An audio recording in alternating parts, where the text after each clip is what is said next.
네, 청년 여러분들, 헌혈을 해보신 경험이 있으신 분들이 있을 거예요. 네, 군 생활을 할 때요, 제가 휴가를 나오면 어디로 나왔냐면 이제 그 포항에서 시외버스를 타고 이렇게 동서울 터미널로 왔거든요. 그래서 동서울 터미널에서 다시 광역버스를 타고 집까지 갔었어요.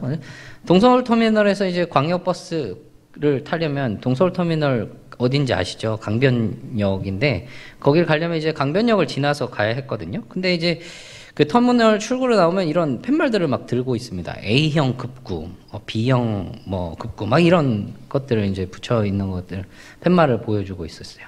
이제 헌혈이었죠. 여러분 동대문 터미널을 가보셨던 분은 아시겠지만 이렇게 헌혈하는 분들이 그 앞에 이렇게 나와 있어요. 그래서 그곳에서 헌혈한 경험은 그렇게 많지는 않았지만 헌혈의 집 천호센터였을 거예요. 그곳에서 꽤 자주 갔던 경험이 있습니다. 네, 코로나 기간에 그 혈액량이 많이 부족했다는 이야기가 들은 적이 있어요. 아무래도 거리두기 영향으로 인해서 헌혈이 감소하면서 그런 뉴스가 나왔던 것 같습니다. 혈액, 흔히 말하는 피죠. 네, 여러분들은 피에 대해서 얼마나 아시나요? 피 하면 무엇이 떠오르세요? 빨간색, 아픔, 다침, 뭐 적혈구, 백혈구 뭐 이런 거. 여러 가지들이 떠오르실 겁니다. 피가 우리 몸의 한 7% 정도, 8% 정도 차지한다고 합니다. 보통 일반 남성 기준으로는 한 5리터 정도 된다고 해요. 근데 그 중에서 한 3분의 1 이상을 잃어버리면 과다출혈을 일으킬 수 있다고 합니다. 그래서 그 1.5리터 정도가 우리 몸에서 흘러나가면 위험하다고 하죠. 우리 몸에서 중요한 것들이 몇 가지가 있습니다. 뭐 다 중요하겠지만 그 중에서 굉장히 중요한 것들, 생명과 연관되는 것들이 있지만 그 중에서도 이 피는 빠질 수가 없는 것이에요. 피와 관련된 속담도 덜어있고 피와 연결된 말들도 참 많습니다. 뭐 피가 거꾸로 솟는다, 뭐 피가 뜨겁다, 피가 되고 살이 된다, 뭐 이런 이야기들을 많이 합니다. 그리고 우리나라의 3대 연이 있잖아요. 학연지연, 혈연. 그렇죠.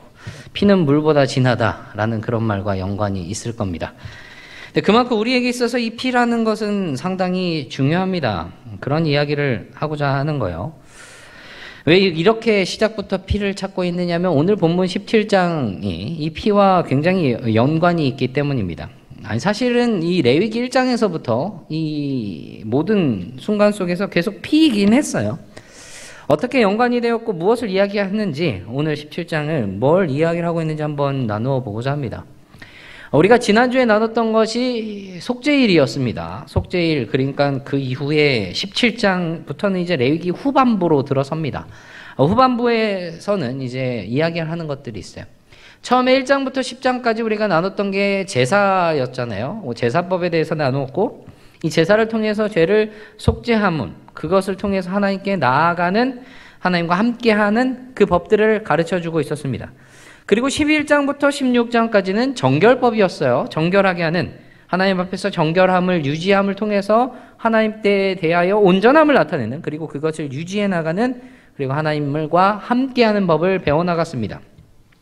오늘 17장부터 마지막 27장까지 이야기하는 게 성결법이에요. 성결법. 우리 삶의 여러 가지 다양한 영역들 속에서 우리가 하나님의 백성으로서의 거룩한 삶을 어떻게 살아가는가, 그것을 어떻게 유지하는가, 그렇게 하나님과 어떻게 함께하는가를 가르치고 있다는 것이죠.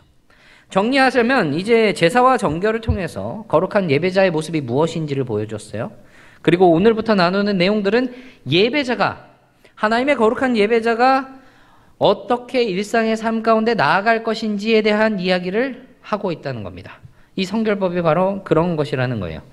그래서 이 17장부터 마지막 27장까지는 여러 윤리적이고 도덕적이고 또 사회적인 이슈들을 이렇게 많이 다루고 합니다. 그래서 이 부분을 성결법전이라고 하기도 해요. 그런데 여기에서 여러 윤리적인 것들이나 사회적인 것들이나 도덕적인 이런 이슈들을 다루고 있다 하더라도 사실 이 내용들은 앞선 내용들과 전혀 별개의 것이 아니에요. 이어지고 있다는 것이죠. 여러분, 정결법에서 부정함이 무엇과 연관되어 있다고 했습니까? 죽음. 그렇죠? 17장에서 나누는 내용들은 죄와 연결이 되어 있는 부분이라는 겁니다. 죄로부터 발생되는 부정, 죽음과 연관이 되어 있다는 거예요. 살인, 우상 숭배, 그의 여러 가지 내용들, 생명에 대한 공격들이나 생명에 대한 여러 가지 심각한 오염들, 그것들이 이제 계속해서 나누게 되는 이야기라는 것이죠. 그리고 그 모든 것들을 귀결하는 하나의 단어가 있습니다. 그게 바로 거룩이에요. 거룩. 레위기 19장 2절에서 하나님께서 모세에게 이렇게 말씀을 하십니다. 너는 이스라엘 자손의 온 회중에게 말하여 이르라.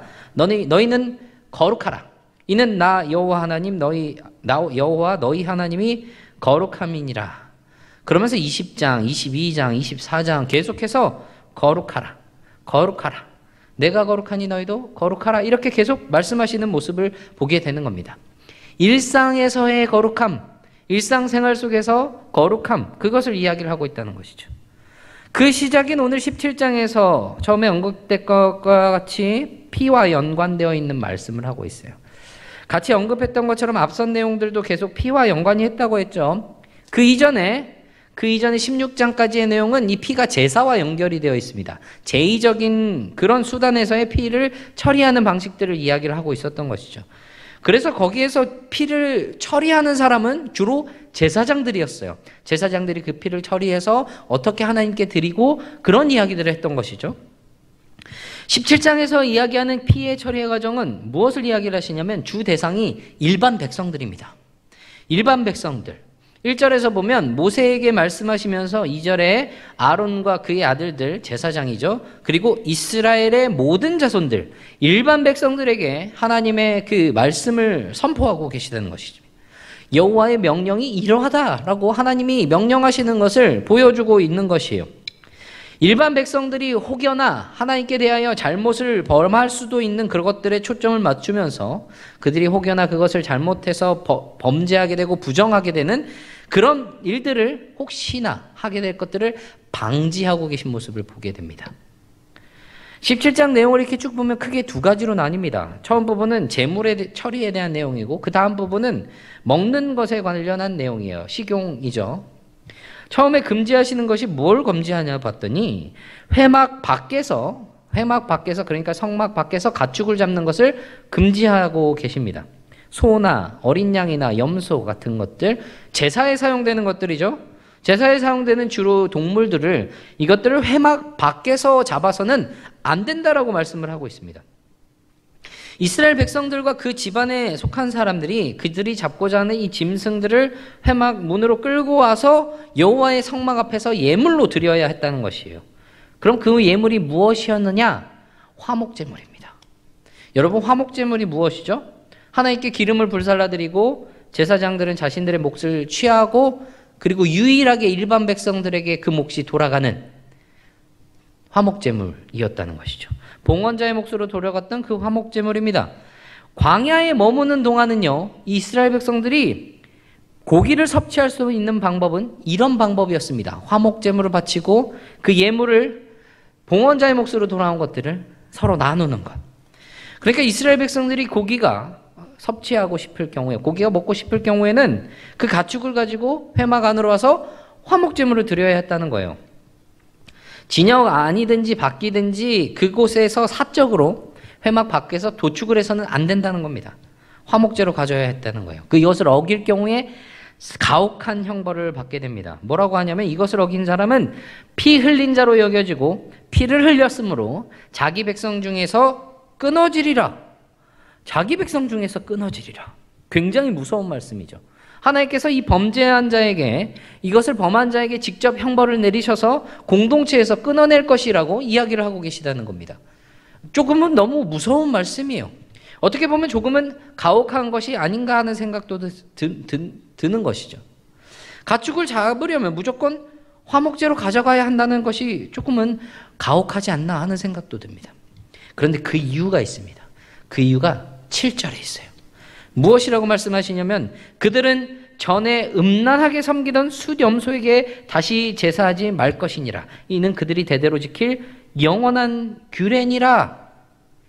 전에 음란하게 섬기던 숫염소, 이 숫염소는요 염소 우상을 이야기를 합니다. 애굽 그리고 이방 민족들, 그들이 섬기고 있던 우상 중에서 염소의 모양을 하고 있던 것들이 있었어요. 이게 나중에는 이스라엘 왕국 시절에 북이스라엘에서도 숫염소 우상을 만들거든요. 그런 것이 기록되고 있는데, 그러니까 이전에 애굽이나 다른 민족들에게 영향을 받은 우상이라는 거예요. 우상 숭배가 있었다는 것이죠. 은밀하게 이 염소 우상에게 제사를 드리려고 하는 것조차 하나님께서는 방지를 하시는 겁니다. 하지 말라. 하나님께서는 회막 밖에서 가축을 잡지 못하도록 이야기를 하신 것이에요. 그런데 사실 이 법이요, 계속 이어지냐 그건 아니라는 겁니다. 이 법은 광야 생활 한정이에요. 광야 생활에서만 이루어진다는 것이죠. 이스라엘이 가나안 땅에 들어가고 난 후에는 사적인 용도로 도축이 허용이 됩니다. 사실 그렇지 않으면요, 여러분, 그 가나안 땅에 들어가고 나서는 그 성소 주위에, 성막 주위에 사는 사람 외에는, 멀리 떨어져 사는 사람들은 강제로 채식주의자가 되어야 되는 거죠. 그리고 동시에 지금 이스라엘 백성들, 이 이스라엘 백성들이 어떤 백성들입니까? 하나님의 백성들이지만 애굽에서 오랜 기간 동안 생활하면서 알게 모르게 그곳의 문화와 여러 가지 영향들을 가지고 있는 사람이에요. 그것을 받았어요. 우상 숭배나 그 문화들에서 나오는 그런 여러 가지, 하나님께서 약속하신 땅, 그 가나안 땅에 들어가기 이전에 하나님의 백성의 모습으로 살아가기 위해 이런 것들을 다 벗어버려야 했다는 것입니다. 하나님의 백성다운 거룩한 모습을 나타내야 했다는 것이에요. 그래서 그 모습으로 모든 민족들에게 제사장 나라, 거룩한 백성, 하나님의 복이 되는 그런 민족들이 되어야 하는 사명을 수행해야 했다는 겁니다. 그리고 이어서 이 회막 밖에서의 희생제사, 번제나 화목제를 드리지 말라고 하시죠. 앞서 말씀하신 이유와 동일합니다. 하나님이 아닌 다른 우상들에게 제물을 바칠 수 있는 가능성을 없애기까지 하십니다. 방지해주고 계세요. 그리고 그것은 이스라엘 백성뿐만이 아니라 그 가운데 거하는 거류민들까지도 그 명령을 따라야 한다는 겁니다. 그 공동체 안에 있는 사람들은 모두 하나님을 섬겨야 한다는 거예요. 하나님만 섬겨야 한다는 것입니다.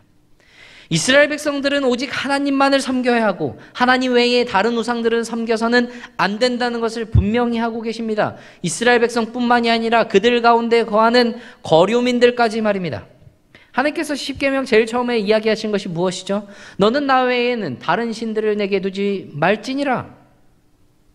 하나님 안에서 예배하는 거룩한 예배자들을 세우십니다. 그것을 위해서 거기에 방해될 것들을 방지해주고 계시는 모습을 보게 되는 것이죠. 하나님의 이 거룩한 공동체 안에서 이런 것들이 일어나지 않도록 하나님의 명령을 주고 계십니다. 하나님과의 관계에서 하나님의 백성들이 우리가 어떻게 바로 서야 하는지를 보여주고 있다는 거예요. 하나님 중심된 그 삶의 모습은 하나님만을 섬기는, 하나님만을 바라보는 우리의 예배로부터 말미암습니다. 그리고 하나님만을 섬기는 우리의 예배는 결국 하나님 중심된 삶을 살아갈 때 온전한 예배자로 설 수가 있다는 것을 우리는 기억해야 한다는 것이죠. 단순히 예배에서만 우리의 종교적인 모습이나 신앙적인 모습들이 나타나서는 안 된다는 거예요. 우리의 신앙 생활은요, 예배만이 전부가 아닙니다.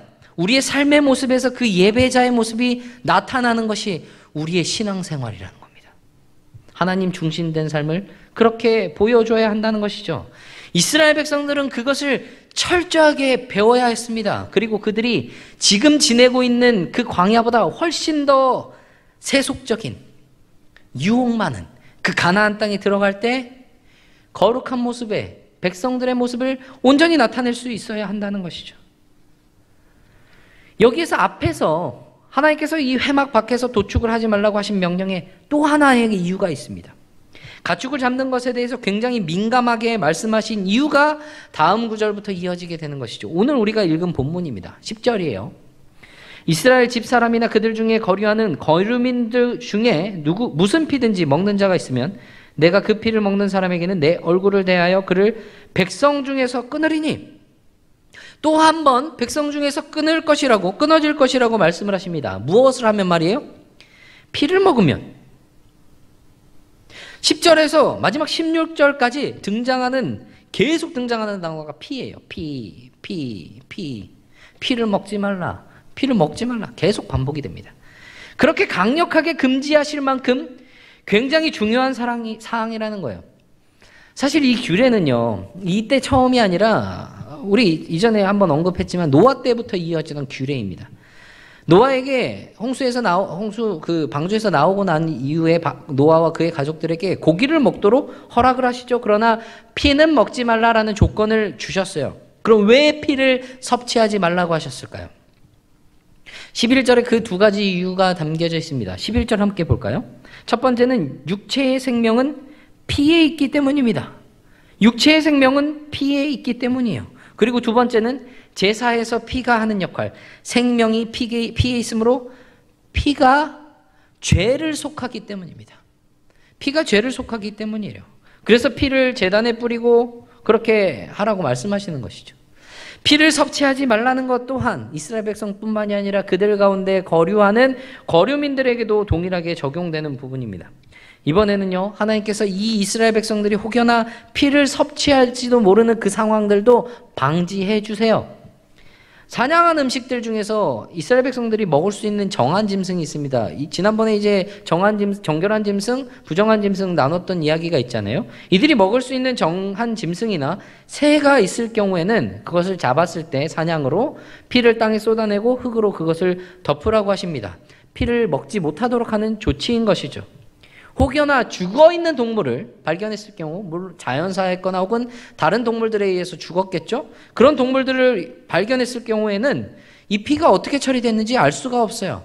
그것은 먹어서는 안 된다고 말씀하신 겁니다. 그리고 이와 같은 고기를 먹은 자는 부정하게 되고, 그래서 몸을 씻고 옷을 갈아입고 그 옷을 빨아야 했어요. 저녁까지 부정하게 되는 것이죠. 이러한 금지를 통해서 하나님께서는요, 이스라엘 백성들이 혹시나 어길지 모르는 그런 상황들까지도 방지하고 계십니다. 그렇게 그들을 부정과 죄에서, 죽음에서 보호하고 계신 하나님의 그 모습을 보여주고 있다는 거예요.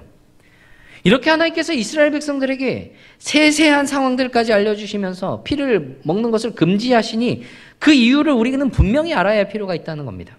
아까 첫 번째 이유가 뭐라고 했죠? 육체의 생명은 피에 있다고 했습니다. 육체의 생명. 땅에 생명을 가지고 있는 그 한 인격체의 전인적인 모습을 이야기를 합니다. 단순히 그 생명, 그 육체, 이것만 이야기를 하는 것이 아니라 모든 것을 이야기를 하고 있다는 거예요. 동물이건 사람이건, 물론 피가 생명을 의미한다는 것은 이 육체적인 의미 속에 생물학적인 요소가 있겠죠. 그런데 그것을 넘어서 그 인격체 자체를 의미하고 있다는 겁니다.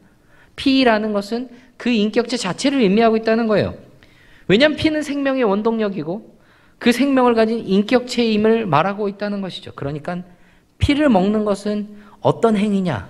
생명을 경시하는 행위였다라고 이야기를 하고 있다는 겁니다. 그러니까 그 행위는 생명의 주인이신 하나님까지도 경멸하는 행위가 된다는 거예요.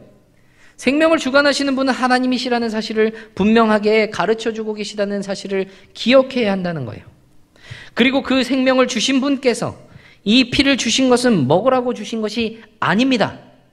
왜 주셨느냐? 생명을 속하기 위해서 주셨다는 거예요. 사람의 생명에 대한 그 몸값은요, 돈이 아니라 제단에 뿌려지는 그 피, 제단에 바쳐지는 동물의 생명이었다는 겁니다. 그런데 여기서 우리가 분명히 기억해야 할 것이 하나가 있습니다. 피가 자동적으로 속죄하고 인간의 죄를 대신하는 것이 아니라는 겁니다. 우리가 그동안 나눴던 그 제도가 자동적으로 죄를 속하는 효력이 있는 것을 말하는 것이 아니라는 거예요. 그럼 무엇일까요? 하나님께서 이 제사를 통해서 바쳐지는 그 제물의 피를 통해 인간의 죄를 용서하시기로 정하셨기에 피가 죄를 속할 수 있게 되었다는 겁니다. 그리고 그것은 피가 생명이기에 동물의 생명으로 그 생명의 피로 속죄의 수단을 삼아 주셨다는 거예요. 히브리서 9장 22절에 그것을 이야기를 합니다. 율법을 따라 거의 모든 물건이 피로써 정결하게 되나니 피 흘림이 없은즉 사함이 없느니라. 피를 흘려야 사함이 있다라고 이야기를 하는 겁니다. 그래서 수많은 제물들의 피를 흘려야만 했습니다. 그런데 그 피 자체가 속죄는 아니었다는 거예요. 히브리서 10장 4절. 이는 황소와 염소의 피가 능히 죄를 없이 하지 못함이라. 황소와 염소와 양, 그 수많은 죄들, 그 수많은 피들, 그것들이 죄를 없이 하는 것이 아니라고 말하고 있어요. 그런데 이스라엘 백성들은 때로는 누가 속죄를 행해 주시는 분인지를 망각하고 형식적인 도사를 그렇게 행하기도 했던 것입니다. 그래서 하나님께서 말씀하세요. 이사야 1장 13절에서 헛된 재물을 가져오지 말라라고 이야기를 하시죠. 형식적인, 그냥 누가 우리에게 주시는 은혜를 주시는 분인가, 누가 속죄를 하시는 분인가를 잊어버리고 망각한 상태로, 속죄하시는 분은, 속죄하는 것은 하나님의 주권적인 은혜라는 겁니다. 속죄를 행하시는 분이 누구인지 그것을 기억해야 한다는 겁니다. 하나님이 그 속죄의 수단으로 피를 삼아 주셨다는 것, 그것을 기억을 해야 된다는 거예요. 그리고 그 피가 동물들의 피와 생명으로 대신해 주셨다는 겁니다. 인간 스스로의 피가 아니라 우리 죄를 우리 스스로의 피와 그것으로 이 백성들이 했어야 했다면 그 백성들 중에 남아있을 수 있는 사람은 아무도 없었을 거예요. 하나님께서는 그 동물의 피로 그것을 받아주셨습니다. 왜요? 속죄의 권능은 여호와께 있기 때문입니다. 그것을 보여주신 거예요. 이 동물들의 피를 받으심으로써 말입니다. 하나님만을 섬겨야 한다. 하나님만을 예배해야 된다. 그것을 왜 이야기를 하느냐? 다른 우상들은 죄를 속하는 능력도, 죄를 속할 수 있는 주권도 없습니다. 그래서 하나님께서 정해주신 그 바른 관계를 회복하는 그 통로, 하나님께로 나아갈 수 있는 그 길, 그걸 붙들어야 한다는 거예요. 그리고 하나님이 정해주신 구약의 백성들이 아니라 이제 하나님께서 정해주신 모든 이들에게 정해주신 또 하나의 속죄의 수단이 있습니다. 십자가예요. 속죄하시기 위해서는 반드시 피를 흘려야만 했습니다. 피 흘림이 있어야 속죄함이 있다고 했어요. 생명을 내어놓아야 했습니다. 하나님이 정해주신 방법이었습니다.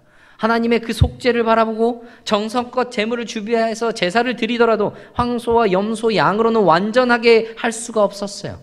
하나님께서는 그 완전한 속죄로 정해주신 수단이 있는 겁니다. 십자가. 그리스도의 그 십자가. 하나님께서 그 속죄를 온전하게 이루시기 위해서 그 피를 흘리시기로 작정하신 장소가 십자가였다는 겁니다. 하나님의 전적인 은혜로 그곳에서 그 속죄가 온전하게 모두 이루어졌는 겁니다. 히브리서 13장 12절에서 그러므로 예수께서 자기 피로써 백성을 거룩하게 하려고 성문 밖에서 고난을 받으셨느니라. 그리스도께서 십자가에 흘리신 그 피로 하나님께서 우리의 죄를 속하시고 그 은혜로 하나님과 우리를 화목하게 하신 것, 그것을 우리가 기억해야 한다는 겁니다. 이스라엘 백성들에게 주신 그 율법에서는 피는 생명으로 피를 먹지 말라고 했습니다. 우리 그럼 피를 먹지 말아야 할까요? 지금 피를 먹는 건 다 잘못된 거, 선지, 순대 이런 거 다 못 먹습니까? 우리 먹잖아요. 하나님 말씀하셨어요. 신약에서는 들어가는 모든 것들이, 하나님 주신 모든 것들이 선하다. 먹습니다. 왜 그럴 수 있게 되었을까요? 스스로 영원한 화목제물이 되신 우리 주님께서 그 모든 것들을 이루셨기 때문입니다. 무엇을 통해서요?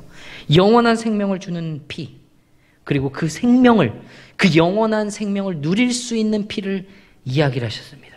요한복음 6장 54절에 내 살을 먹고 내 피를 마시는 자는 영생을 가졌고 마지막 날에 내가 그를 다시 살리리니. 주님께서 주신 그 피로 인해서 우리가 영원한 생명을 누릴 수 있게 된 것입니다. 지금의 이 구원, 우리에게 주신 그 영원한 생명 누리게 하신 것, 그리스도의 피로, 그 귀한 보혈로. 그렇기 때문에 우리에게는 주님밖에 없습니다. 주님만을 섬겨야 합니다. 우리의 일상의 삶의 기준 속에서도 누가 중심이 되셔야 하느냐? 주님만이 중심이 되셔야 한다는 겁니다. 우린 그것을 붙들어야 한다는 거예요. 우리 죄를 사하시고 우리에게 영원한 생명을 주신 분, 우리 주 예수 그리스도께서 그것을 주시기 위해서 십자가에서 흘리신 그 피, 그 피로 우리로 하여금 그 은혜를 누리게 하십니다. 그것을 우리가 붙들고 오직 하나님만을 예배하고 하나님만을 섬기며 우리의 삶의 모든 중심 속에서, 일상의 삶에서조차 하나님이 우리의 삶의 중심 되심을, 우선순위가 되심을 기억함으로 그 은혜를 힘입어 살아가시는 저와 여러분이 되기를 간절히 바랍니다.